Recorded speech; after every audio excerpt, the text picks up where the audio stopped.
So I just watched this footage back. I think it's okay. It's nowhere near as dramatic on the camera as it is uh, in the room, and I'll try to shoot a better one ASAP. So this is a little follow up on the Champ that I modified.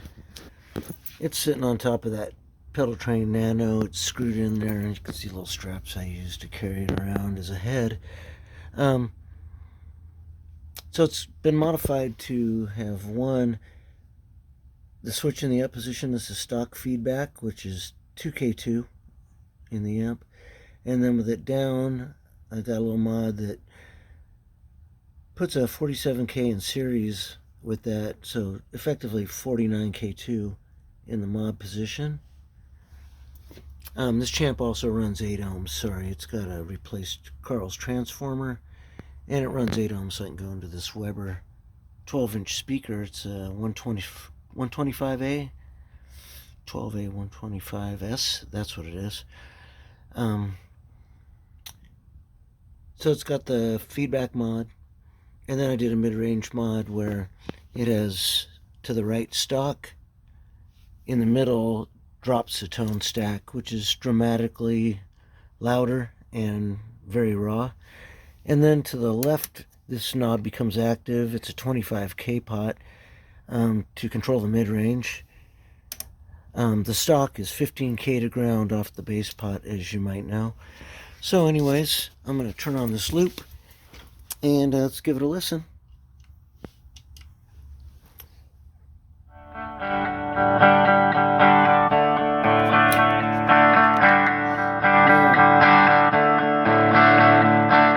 This Champ will get very loud into that 12-inch speaker. So right now it's stock, and I'm going to do the feedback first. That is stock. That's a 49K2.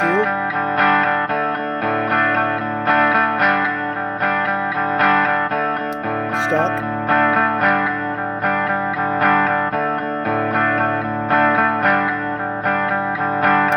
Modded. So you can hear it's brighter, it's got more attack. It's a nice happy medium. It doesn't get as raw as it does when you drop the feedback altogether. So that's once again 2K2 and then a 47K in series on the switch. So 49K2 for that feedback.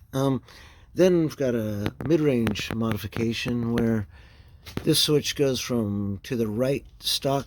Sorry if I'm shaking. To the right stock. In the middle drops the tone stack, and then to the left it activates this mid-range knob.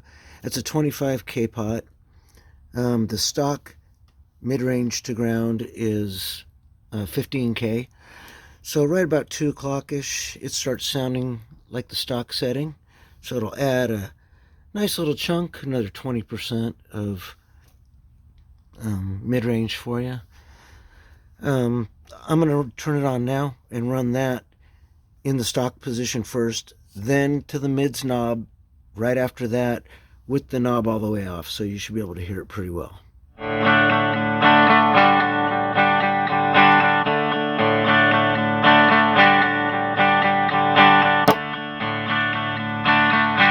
now it's on the mid-range knob.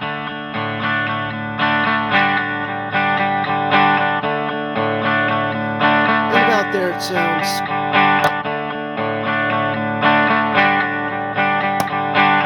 pretty darn close, huh? So right about there I'm getting the same. So yeah, I'd say pushing an extra 20% of mid-range when turning that 25K pot up, and it's certainly enough. I think that's all you need to have there.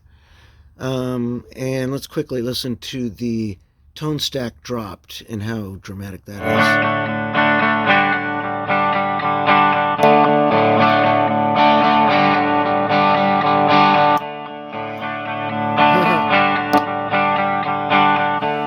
I know, not what you were expecting if you haven't done one of these before. It's incredibly loud in that dropped position.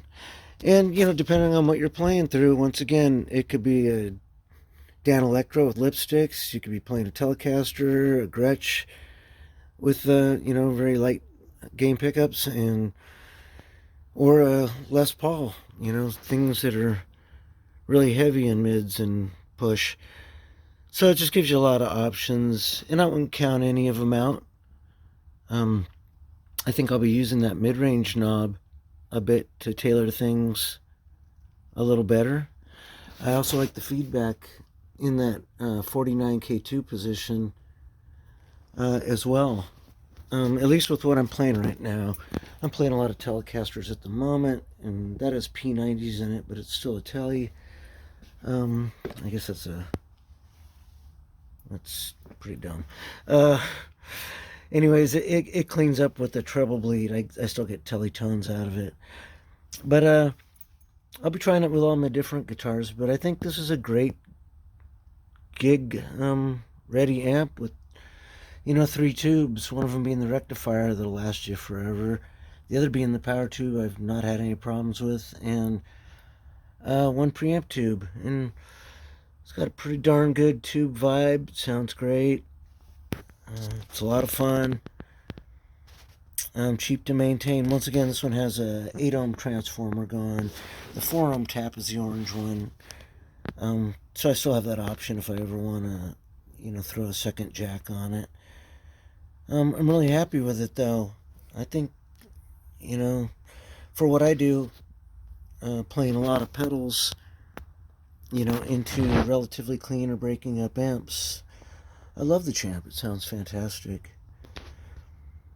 If you need any help with the mods or anything, I could help you with that. But I think they're published. I mean, you'd probably be able to figure it out yourself opening up the amp. Anyways, have a great one. So I just watched this footage back. I think it's okay. It's nowhere near as dramatic on the camera as it is in the room. And I'll try to shoot a better one ASAP.